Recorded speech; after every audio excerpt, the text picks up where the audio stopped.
So hello everyone, आज हम robots के बारे में पढ़ने जा रहे हैं। जैसे जैसे हम आज के टाइम पे डिजिटली ग्रो कर रहे हैं, वैसे ही हमने ऐसे बहुत सारे डिजिटल और आर्टिफिशियल चीज़ें बना दी हैं जो ह्यूमन इंटेलिजेंस को बढ़ाती भी है और कहीं ना कहीं हमारे वर्क को बहुत ही कंफर्टेबल और इजी बना देती है।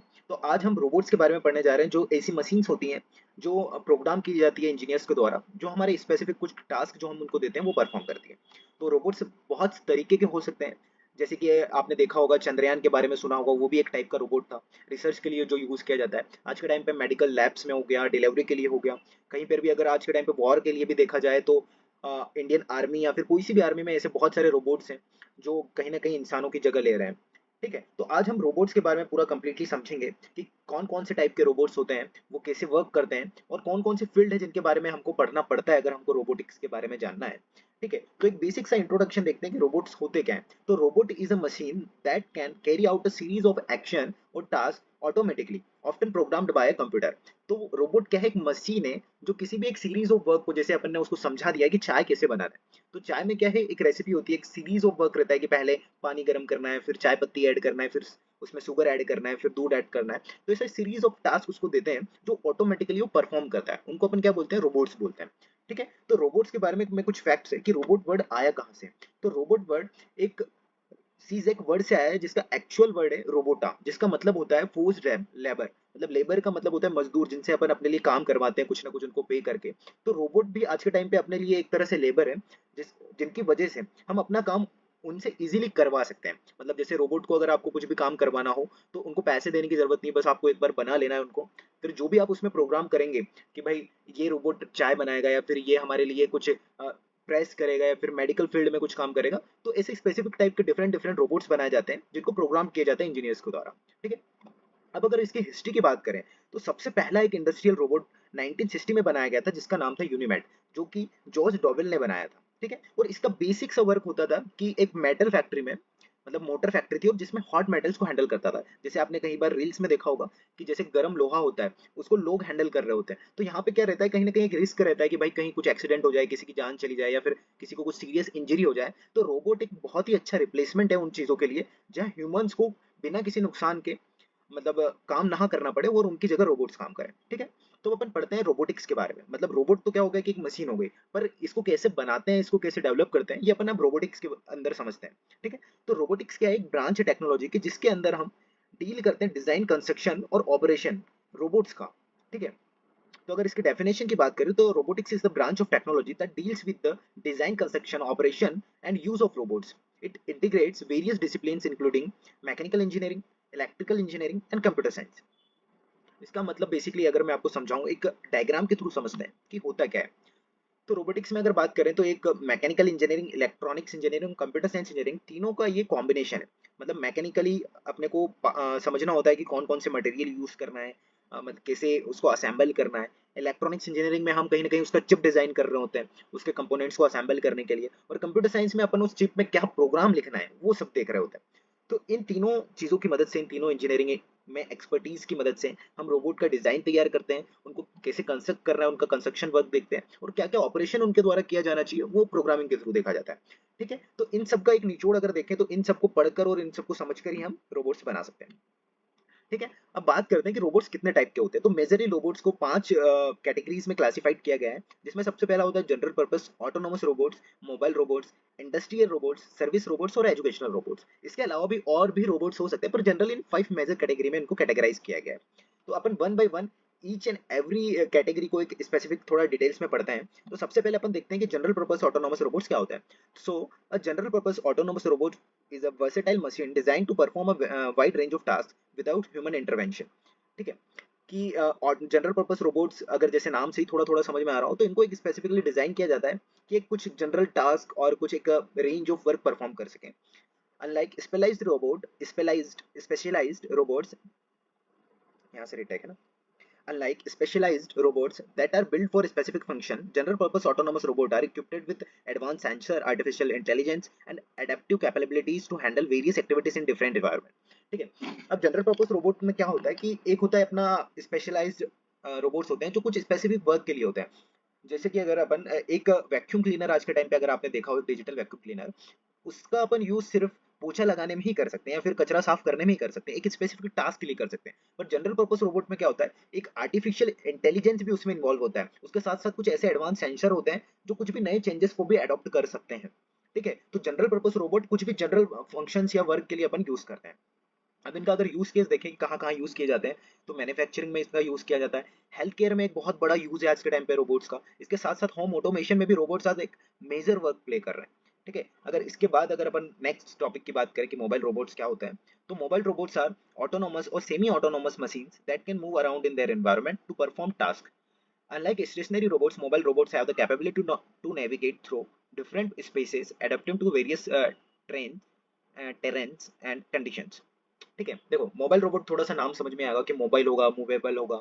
ठीक है, तो ये ऑटोनोमस भी हो सकता है और सेमी ऑटोनोमस भी हो सकता है, दोनों टाइप के ये रोबोट्स हो सकते हैं। तो इनमें क्या रहता है कि इसमें एक एडिशनल अपने पास एक एडवांटेज ये रहता है कि मोबाइल रोबोट्स एक जगह से दूसरी जगह मूव कर सकते हैं, इधर से उधर जा सकते हैं। तो इसमें मेन फैक्टर क्या होता है, मोबिलिटी का।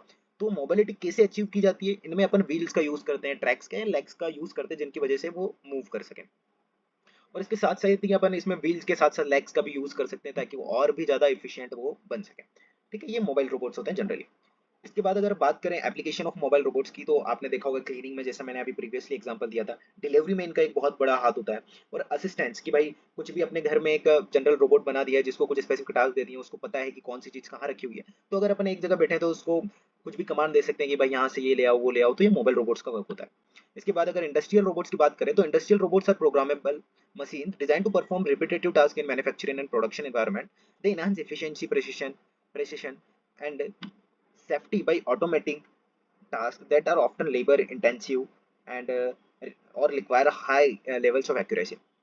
तो क्या होता है ना, जब भी कोई इंसान अगर कहीं एक इंडस्ट्री में कुछ भी या कंपनी में काम कर रहा होता है, तो वहाँ पे एरर के चांसेस बढ़ जाते हैं, क्योंकि भाई ह्यूमंस है तो कहीं ना कहीं एरर तो होती ही है। तो इसको और कम करने के लिए और एक रिपीटेटिव वर्क जो डेली अपने को करना होता है, उन चीज़ों को परफॉर्म करने के लिए हमने इंडस्ट्रियल रोबोट्स बनाए, जिसको एक स्पेसिफिक वर्क के लिए हमने बनाया, जो एक रिपीटेटिव वर्क डेली बेसिस पे परफॉर्म करे। जिससे क्या होता है, एक तो एफिशिएंसी बढ़ जाती है, एरर के चांसेस कम हो जाते हैं, और कहीं ना कहीं लेबर का कॉस्ट भी कम पड़ता है। और कहीं न कहीं एक बहुत बड़ा फ़र्क पड़ जाता है एक्यूरेसी के बिहाफ़ पर, क्योंकि जब भी कोई आदमी वर्क कर रहा होता है तो हो सकता है कि वो कुछ ना कुछ एरर कर दे किसी प्रोडक्ट में मैन्युफैक्चरिंग के टाइम, बट रोबोट्स नहीं कर सकते। ठीक है? तो इनका कुछ एप्लीकेशन देखते हैं, तो ये जैसे असेंबली में काम आते हैं, वेल्डिंग में और पेंटिंग, कोटिंग में काम आते हैं। जैसे कि असेंबली में एक बाइक के पार्ट्स असेंबल करना है, उसमें बहुत ज़्यादा हेल्प कर सकते हैं ये। वेल्डिंग में हेल्प कर सकते हैं, जहाँ ह्यूमन को कहीं न कहीं एक रिस्क होता है एक्सीडेंट का, वहाँ वेल्डिंग में यूज़ किया जा सकता है इनका। पेंटिंग में या फिर कोटिंग में, कार्स के ऊपर या कहीं भी पेंट करना हो, उसमें इनका यूज़ किया जा सकता है। तो ये हो गए अपने इंडस्ट्रियल रोबोट। इसके बाद अगर बात करें सर्विस रोबोट्स की, तो service robots are designed to assist human by performing task that are typically repetitive, dangerous, or mundane. These robots operate in various environments outside of industrial settings such as homes, offices, hospitals, and public spaces.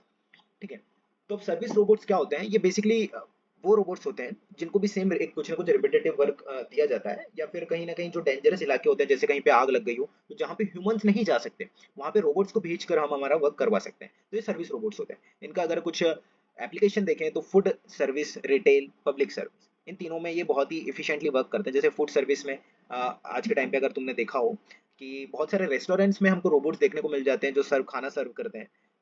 Retail में bill generate करने के लिए robots का use किया जाता है। उसके साथ-साथ पब्लिक सर्विस में, जैसे कि अगर आपको, जैसे एक चैट जीपीटी हो गया है, ये एक एआई है, बट इसको अपन एज़ अ रोबोट समझें, तो हम जो भी इससे बात करते हैं, इससे पूछते हैं, वो हमने अपने को बताता है, तो ये एक तरह की सर्विस होती है। इसके बाद अगर अपन एजुकेशनल रोबोट्स की बात करें, तो ये नाम से ही समझ में आ रहा होगा कि ये एक स्पेसिफिक कुछ भी हमको पढ़ाने के लिए डिज़ाइन किए जाते हैं। तो अगर इसके डेफिनेशन की बात करें, तो educational robots are designed to teach and facilitate learning in various educational setting. They help student of all ages understand concepts related to science, technology, engineering, and mathematics, as well as programming and robotics. These robots make learning interactive, engaging, and hands-on. ठीक है, अब अगर हम education में robots का use कर रहे हैं, तो ये हमारे लिए बहुत ही ज्यादा हेल्पफुल हो सकते हैं।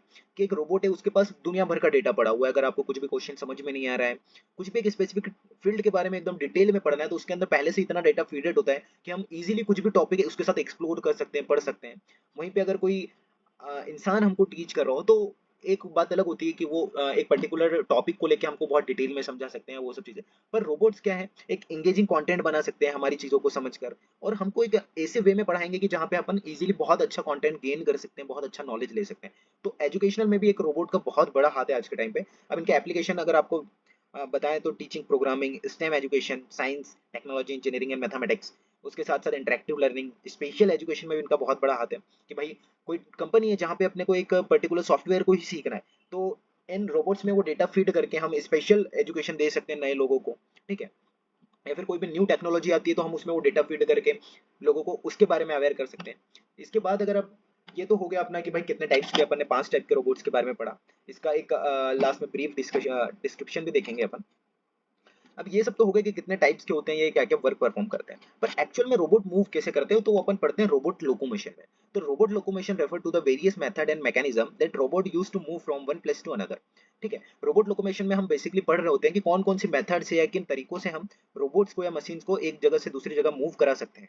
ठीक है, the ability to move effectively and efficiently is crucial for robots to perform tasks in diverse environment। ठीक है, तो रोबोट्स का एक एफिशिएंट वे में मूव करना बहुत इंपॉर्टेंट होता है। जैसे कि अगर अपन मून की बात करें तो अगर वहां पे अगर अपने को कोई रोबोट भेजना है तो वो इतना एफिशिएंट होना चाहिए मूवमेंट में कि अगर कुछ सामने ऑब्स्टिकल आता है या फिर कुछ भी पत्थर आ जाता है तो उसको इजीली पार कर पाए, इजीली इधर से उधर जा सके। तो उसके लिए हमें को रोबोट लोकोमोशन समझना बहुत इंपॉर्टेंट होता है। अब रोबोट लोकोमोशन में भी कुछ स्पेसिफिक टाइप्स के लोकोमोशन होते हैं। जैसे सबसे पहला होता है wheel locomotion, legged locomotion, tracked locomotion, flying locomotion और स्विंग लोकोमोशन। ये 4 से 5 टाइप के मेजरली लोकोमोशन होते हैं जिनके अंदर इनको कैटेगराइज किया गया है। तो अपन वन बाय वन इनको समझते हैं। तो सबसे पहला आता है व्हील लोकोमोशन। नाम से ही समझ में आ रहा होगा कि इसमें कहीं ना कहीं पहियों का, व्हील का यूज किया गया होगा। तो wheel locomotion refer to the use of wheels for movement enabling robots and other vehicle to travel over surfaces. तो अगर प्लेन सर्फेस है या थोड़े बहुत उबड़ खाबड़ सर्फेस है तो अपन वहाँ व्हील्स का इजीली यूज कर सकते हैं। It is one of the most common and efficient type of locomotion used in robotics and transportation due to its simplicity and effectiveness on flat trains। ठीक है, फ्लैट जगह जहां पर भी रहेगी वहां पे अपन व्हील्स का यूज करके इफेक्टिवली एक जगह से दूसरी जगह जा सकते हैं। ये थोड़ा अपने को पावर के सेंस में भी थोड़ा सा इजी पड़ता है या फिर बोले चीपर पड़ता है अपने को। ठीक है, यहीं पे अगर लेग्ड लोकोमोशन का यूज किया जाएगा तो वो अपने को कहीं ना कहीं महंगा पड़ेगा। तो व्हील लोकोमोशन एक स्पेसिफिक एरिया में बहुत ही अच्छा होता है, अपने लिए हेल्पफुल होता है। इसके बाद अगर अपन बात करें लेग लोकोमोशन की, जहाँ पे कहीं ना कहीं अपन लेग ह्यूमन, जो ह्यूमन लेग होते हैं जो नेचर में अपने को दिखता है, अगर उस टाइप की बात करें तो लेग लोकोमोशन भी बहुत ही अच्छा तरीका हो सकता है एक मूवमेंट का। तो leg locomotion refer to the movement of robots using leg to walk, run और क्लाइंब। जैसे अपने को सीढ़ियाँ चढ़ना है तो वहां पे अपन व्हील लोकोमोशन का यूज नहीं कर सकते। या फिर बेसिक अपने को एक जगह से दूसरी जगह थोड़ा बहुत ट्रैवल करना है जहाँ को टेबल्स रखें या ये सब चीजें हैं, तो वहां पे अपन व्हील लोकोमोशन का यूज नहीं कर सकते। वहां पे legged locomotion are very efficient. तो this type of locomotion is inspired by biological organisms such as human animals and is particularly useful in navigating uneven or complex surfaces where wheel locomotion would be less effective। तो basically नाम से भी समझ में आ रहा है और हमको पता ही होता है कि जहाँ पे अगर कुछ अनइवन सरफेस है तो वहाँ पे लेग लोकोमोशन काफी इफेक्टिवली यूज आ सकता है।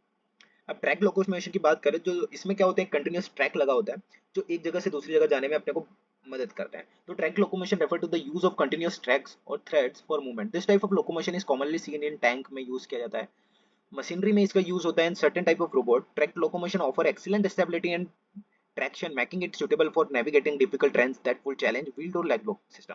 अब जहां पर भाई व्हील का यूज नहीं कर सकते, जैसे कीचड़ वाला थोड़ा इलाका है कि जहाँ मडी एरिया है, और जहाँ पे अपन लैग लोकोमोशन का भी यूज नहीं करते, वो काफी अपने को कॉस्टली पड़ जाता है, वहां पे अपन ट्रैक लोकोमोशन का यूज करते हैं जो मोर एफिशिएंट होता है।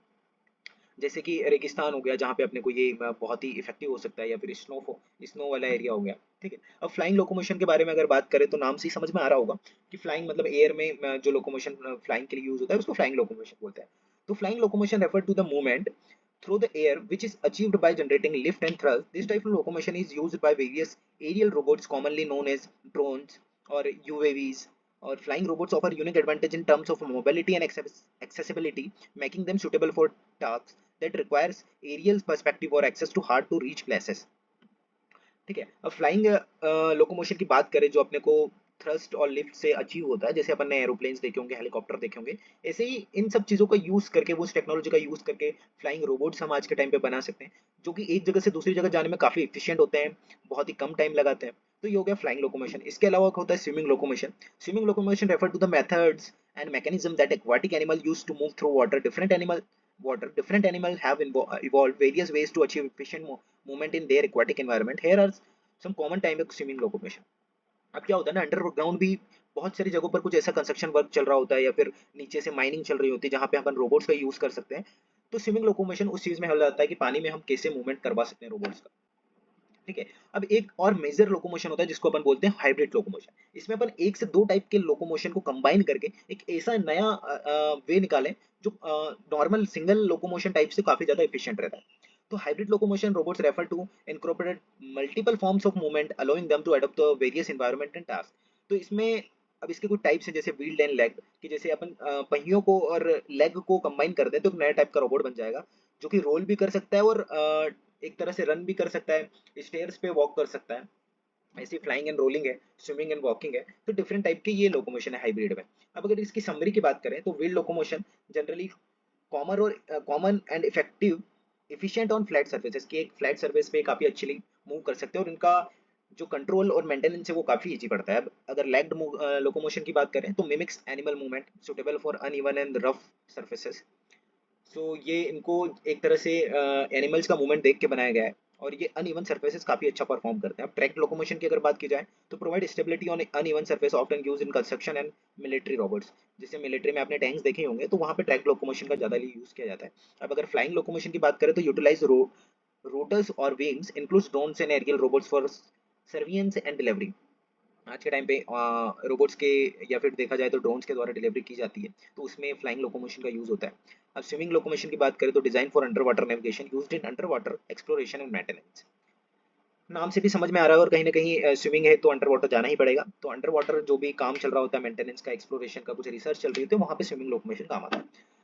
सो ये था अपना रोबोट्स के बारे में detail description. So thank you all, मिलते हैं नेक्स्ट वीडियो में।